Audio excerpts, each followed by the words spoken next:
آپ کو بتاتا چلوں کہ یہ جو 26ویں آئینی ترمیم ہوئی ہے تو اس میں تمام مکاتب فکر سے تعلق رکھنے والے تمام بڑے بڑے جید علماء اکرام جو ہیں وہ مولانا فضل الرحمان صاحب کے پاس گئے ہیں، انہیں مبارکباد دی ہے. اور مولانا فضل الرحمان صاحب جو ہیں وہ کس کے پاس گئے ہیں، یعنی سارے مولانا فضل الرحمان صاحب کے در پہ، اور مولانا فضل الرحمان صاحب جو ہیں وہ کس کے در پہ ہیں، یہ سن کے آپ چونک جائیں گے. تو دیکھیے دن 2 بجے محترم راؤ عبد القیوم صاحب جو کہ جمعیت علماء اسلام کے ضلعی امیر ہیں سرگودا کے، ان کے ہاں جو ہے حضرت مولانا فضل الرحمان صاحب کی جو ہے آمد ہوئی ہے. تو مولانا فضل الرحمان صاحب نے اس بات کا اظہار کیا ہے، یہ خواہش ظاہر کیا ہے کہ جی میں مولانا علامہ طلبہ بندیالوی صاحب سے ملاقات کرنا چاہتا ہوں. تو محترم راؤ عبد القیوم صاحب نے جو ہے بندیالوی صاحب کو کال کی کہ مولانا فضل الرحمان صاحب جو ہیں وہ آپ سے ملاقات کرنا چاہتے ہیں. تو بندیالوی صاحب نے کہا ٹھیک ہے. تو راؤ صاحب کا یعنی کہ قائد کے حکم پر انہوں نے کال کی، اور جب بندیالوی صاحب وہاں پہ پہنچے تو 80 کے قریب دیگر جماعتوں کے عہدیدار بھی وہاں پہ موجود تھے. راؤ صاحب نے پورے پروٹوکول کے ساتھ بندیالوی صاحب کو اور ان کے ساتھیوں کو جو ہے ویلکم کیا، اور مولانا فضل الرحمان صاحب سے جو ہے ان کی ملاقات کروائی. اور اس کے بعد جو ہے ناظرین خواجہ خلیل احمد صاحب اور علامہ طلبہ بندیالوی صاحب اور اس کے ساتھ ساتھ مولانا فضل الرحمان صاحب جو ہیں وہ الگ ایک کمرے میں چلے گئے. اور مزے کی بات یہ ہے کہ وہاں پہ بھی خواجہ صاحب جو ہیں وہ آرام کرنے کے لیے ایک اور کمرے میں چلے گئے، اور مولانا علامہ طلبہ بندیالوی صاحب اور مولانا فضل الرحمان صاحب کی 1 to 1 ملاقات ہوئی، یعنی 15 منٹ تک ان کی آپس میں 1 to 1 ملاقات ہوئی. تو اس حوالے سے کیا باتیں ہوئی، ہم نے بندیالوی صاحب سے رابطہ کرنے کی کوشش کی ہے، ظاہر ہے وہ ان کی مصروفیت ہوتی ہے. تو کچھ باتیں جو ہیں وہ معلوم ہو سکی ہیں، جن میں ایک بات یہ ہے کہ مولانا فضل الرحمان صاحب نے اس بات کا اظہار کیا ہے کہ میری دلی خواہش ہے کہ میں جامعہ عربیہ ضیاء العلوم سرگودا میں آؤں، لیکن ظاہر سیکورٹی رسک کی وجہ سے نہیں آ سکتا. لیکن اب آئندہ میں جب سرگودا ڈویژنز کے دورے پہ آؤں گا تو ضرور بندیالوی صاحب آپ کے مدرسے میں بھی آؤں گا، اور وہاں پہ جو علماء اکرام ہیں، طلباء اعظام ہیں، تو ان سے بھی میں ملاقات کرنا چاہتا ہوں. دوسری طرف ناظرین آپ کو یہ بھی بتاتا چلوں، تصویر کا دوسرا رخ جو ہے وہ بھی آپ ذرا دیکھتے جائیے گا کہ پنجپیر اجتماع ہوا ہے جو کہ جمعرات کو شروع ہوا، اور اتوار والے دن تقریباً 10-11 بجے اس نے ختم ہو جانا تھا. تو وہاں پہ کراچی سے لے کر خیبر تک تمام بڑے بڑے علماء اکرام، طلباء اعظام، اس کے علاوہ عام عوام جو ہے اس نے کثیر تعداد میں شرکت کی ہے. تو اس اجتماع میں خاص طور پر مفتی اسماعیل طورو صاحب اور اس کے علاوہ عبد الرحمن ستی صاحب، تو یہ بھی اس اجتماع میں شریک ہوئی ہیں، اور اب سوشل میڈیا پہ ان کے خلاف بہت زیادہ پروپیگنڈا بھی کیا جا رہا ہے اور واویلا بھی مچایا جا رہا ہے. تو مفتی اسماعیل طورو صاحب کے بارے میں یہ کہا جا رہا ہے کہ آپ وہاں پہ چلے گئے، اور دیکھیے جس اجتماع میں آپ نے شرکت کی ہے اس اجتماع میں ہمیں یعنی حیاتیوں کو، للڑوں کو صفدری فتنہ کہا گیا، ٹھیک ہے. اس کے ساتھ ساتھ جو ہے بنوری ٹاؤن کو بھی کوسا گیا ہے، لیکن آپ جو ہے گنگے شیطان بن کر وہاں پہ بیٹھے رہے اور آپ نے بات نہیں کی. حالانکہ اس سے پہلے آپ کا ملتانی کے خلاف ایک فتویٰ آ چکا ہے، یعنی علامہ مسعد خان صاحب ملتانی کے بارے میں مفتی اسماعیل طورو صاحب نے ایک فتویٰ دیا تھا. جب علامہ صاحب پہ کیس ہوا تھا، بہت سارے جو علماء اکرام ہیں انہوں نے کچھ فتوے بھی جاری کیے تھے، ٹھیک ہے. تو اس میں یہ جو مفتی اسماعیل طورو صاحب ہیں یہ بھی شامل ہیں، اور انہوں نے بھی علامہ صاحب کے خلاف جو ہے فتویٰ جاری کیا تھا، اور علامہ صاحب کو کہا تھا کہ یہ ظالم مضل ہیں،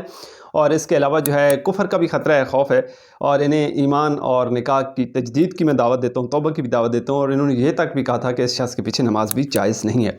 تو اب لوگ سوال یہ کر رہے ہیں کہ جی آپ پھر اس سٹیج پر کیوں چلے گئے، ان پنجپیریوں ملتانیوں کے پاس کیوں چلے گئے جن کو کل آپ یہ کہہ رہے تھے، ٹھیک ہے. پھر انہوں نے تو ہمیں صفدری فتنہ کہا اور انہوں نے بنوری ٹاؤن کو کوسا ہے، تو آپ پھر وہاں پہ گنگے شیطان بن کر کیوں بیٹھے رہے؟ اور اسی طرح کے سوالات جو ہیں وہ عبد الرحمن ستی صاحب سے بھی کیے جا رہے ہیں. تو آخر کیا وجہ ہے؟ لیکن ایک ایسا میں اب اس کا نام لینا مناسب نہیں سمجھتا، کیونکہ شاید وہ انسانوں کی فہرست میں اس کو شمار نہیں کیا جا سکتا، اور اگر میں کسی جانور سے بھی اس کو تشبیہ دوں تو میرے خیال میں وہ جانور جو ہے مجھ سے گلہ ضرور کرے گا. اگر میں اس شخص کو بندر سے تشبیہ دوں تو شاید بندر بھی گلہ کرے گا کہ میں اس سے زیادہ بہتر ہوں. اگر میں اسے سور کہوں تو شاید چونکہ وہ بہت بے غیرت قسم کا جانور ہے اور اس میں غیرت نام کی کوئی چیز نہیں ہے، تو اگر اس کو میں اس سے تشبیہ دوں تو شاید وہ بھی یہ کہے کہ میں غیرت ضرور ہوں لیکن اتنا بھی نہیں جتنا یہ ہے. تو کم از کم یہ میری توہین ہے کہ ایسے لوگوں کو میرے ساتھ تشبیہ نہ دی جائے. مناظرے میں آپ اس کا حشر دے چکے ہیں، اور پھر اس نے یہ بھی کہا تھا کہ میں اب بڑا مناظرہ کرواؤں گا اور یہ فیصلہ کن اور آخری مناظرہ ہوگا، اور ہم یہاں کر دیں گے اور یوں کر دیں. بڑے انہوں نے دعوے کیے تھے سوشل میڈیا پہ، لیکن گھر کا شیر گھر میں ڈھیر ہو گیا تھا. ویسے ہم نے یہ سنا ہے بچپن میں، اور شعوری لائف میں جب آئے ہیں تو کہ گھر میں بلی بھی شیر ہوتی ہے، لیکن ان کا تو شیر ہی ڈھیر ہو گیا. وہ تو بلی سے بھی جو ہے گیا گزرا نکلا۔ بہرحال ان کو پھر بھی شرم نہیں آئی اور حیا نہیں آیا کہ اب تو بکواس بازی بند کر دیں، اور پھر ساتھ یہ بھی کہتے ہیں کہ ہماری جو ہے ان کے ساتھ نظریاتی جنگ ہے، اور اس کے علاوہ جو ہے آل حق و آل باطل کہتے ہیں، الو کہتے ہیں، مردود کہتے ہیں، زال مزل کہتے ہیں، بک بک اس طرح کے نازیبہ زبان بھی استعمال کرتے ہیں، اور کہتے ہیں ہماری نظریاتی جنگ ہے۔ کیا اسی کو نظریاتی جنگ کہا جاتا ہے جو آپ نے طریقہ اختیار کیا ہوا ہے؟ کیا یہی نظریاتی جنگ ہے؟ میرے خیال میں یہ بالکل بھی نظریاتی جنگ نہیں ہے، بلکہ یہ آپ کو ان لوگوں سے عداوت ہے، بغض ہے، حسد ہے۔ اصل حسد کیوں ہے، بغض کیوں ہے، اور یہ ساری باتیں کیوں ہیں کہ انہوں نے آپ کی ایسی منجی چھوکی ہے۔ خاص طور پر ملتانی کا آپ بار بار ذکر کرتے ہیں، تو یہ وہ اکیلا مرد مجاہد تھا کہ جس کی کوئی تقریر اٹھا لیجئے وہ ہر تقریر میں آپ لوگوں کی منجی ضرور ٹھوکے جاتا تھا۔ یہ آپ کی قسمت میں ہے، آپ یہ بیچارے واویلا کر رہے ہیں، چیخ رہے ہیں، چلا رہے ہیں کہ جی فلانا ہمارا کیوں چلا گیا، اور فلانا۔ تو میں آپ کو بتا رہا ہوں کہ یہ تو پھر بھی چھوٹے لوگ ہیں۔ آپ کا جو سب سے بڑا بزرگ ہے، جس کے بارے میں آپ یہ کہتے ہیں، آپ کلیم یہ کرتے ہیں کہ جی لاکھوں علماء کرام اس کے ہاتھ پہ بیعت کی ہوئی ہے، وہ لاکھوں علماء جنہوں نے آپ کے قائد کے ہاتھ پہ بیعت کی ہے، اور جب قائد کوئی بڑا کارنامہ سر انجام دیتا ہے تو وہ سارے علماء کرام قدم بوسی کے لیے مولانا صاحب کے پاس پہنچ جاتے ہیں۔ وہ مولانا خود شیخنا جید قائدنا جید حضرت مولانا طیب طاہری صاحب کے پیچھے نمازیں ادا کرتا ہے۔ وہ مولانا صاحب جو ہے اشاعت و توحید و سنہ کے علماء کرام کے پاس خود آتا ہے، باقی سارے لوگ اس کے پاس جاتے ہیں، ان کے پاس وہ خود آتا ہے، ٹھیک ہے؟ تو اس سے بڑی حقانیت کی دلیل اور کیا ہو سکتی ہے؟ اور جہاں تک یہ اعتراضات ہیں، یہ میں آپ کو ایک بات بتانا چاہتا ہوں جو باشعور لوگ ہیں ان کے لیے۔ تو جتنے بھی معتدل مزاج علماء کرام ہیں، سوائے یہ اوکاڑوی گروپ کے اور صفدری فتنہ کے، باقی جتنے بھی ہیں تو وہ جو ہے صحیح بات بتاتے ہیں ان کو، لیکن پھر بھی وہ ان کی بات ماننے کے لیے تیار نہیں ہیں۔ دیکھیے یہ میرے پاس تفسیر ہے جواہر القرآن، ٹھیک ہے، جو کہ منسوب ہے حضرت مولانا غلام اللہ خان صاحب رحمہ اللہ کی طرف۔ یہاں پہ یہ جو قرآن مجید کی آیت ہے انکا میتون و انہم میتون، اس کی تفسیر میں تشریح میں یہاں پہ انہوں نے واضح طور پر لکھا ہے کہ باقی رہی انبیاء علیہم السلام کی دنیا سے رخصت ہونے کے بعد عالم برزخ میں زندگی، تو اس پر تمام اہل سنت والجماعت کا اتفاق ہے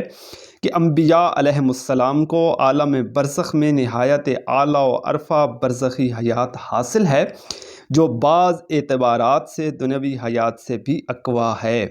ٹھیک ہے؟ تو یہ انہوں نے اپنی تفسیر میں واضح طور پر لکھ دیا ہے۔ کوئی بھی اشاعت و توحید و سنت سے تعلق رکھنے والا نبی کریم صلی اللہ علیہ وسلم کی حیات کا منکر نہیں ہے۔ تو میرے خیال میں اب لوگ باشعور ہو چکے ہیں، وہ سمجھدار ہیں، وہ سوچتے ہیں کہ یار یہ جب بھی ہمیں بتاتے ہیں قرآن سر پہ رکھ کے بتاتے ہیں، کبھی انہوں نے قرآن کھول کے تو نہیں بتایا، اور جو قرآن کھول کے بتاتے ہیں یار ہمیں ان کی بات بھی سن لینی چاہیے۔ اور میں آپ کو دعوے سے کہتا ہوں کہ جس دن سے آپ نے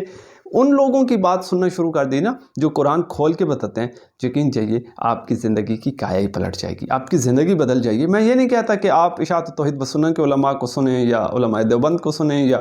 علماء بریلی کو سنیں، یا علماء، میں آپ کو یہ کہتا ہوں کہ اگر آپ پڑھے لکھے ہیں تو بس قرآن پاک صرف آپ ترجمے سے پڑھ لیجئے، دودھ کا دودھ پانی کا پانی، ایک دفعہ زندگی میں آپ قرآن پاک ترجمے سے پڑھ لیجئے، اور پھر یہ جو پاکستان میں جتنی تنظیمیں، جتنی جماعتیں کام کر رہی ہیں، پھر ان کا تجزیہ کر لیجئے، دودھ کا دودھ پانی کا پانی ہو جائے گا، حقیقت روز روشن کی طرح آپ پر عیاں ہو جائے گی کہ سچا کون ہے، جھوٹا کون ہے، اللہ رسول کی صحیح بات کون بتا رہا ہے، اور ڈنڈیاں کون مارتا ہے، بزرگوں کی باتیں کون بتاتا ہے، اور بزرگوں کی طرف انہوں نے بھی اپنی طرف سے جھوٹے قصے گھڑ کے بزرگوں کی طرف منسوب کیے ہوئی ہیں، اور بزرگوں کو بھی بدنام کرتے ہیں۔ دراصل یہ انہوں نے اپنی دال روٹی بنائی ہوئی ہے، اور بزرگوں کا لبادہ اوڑھ کے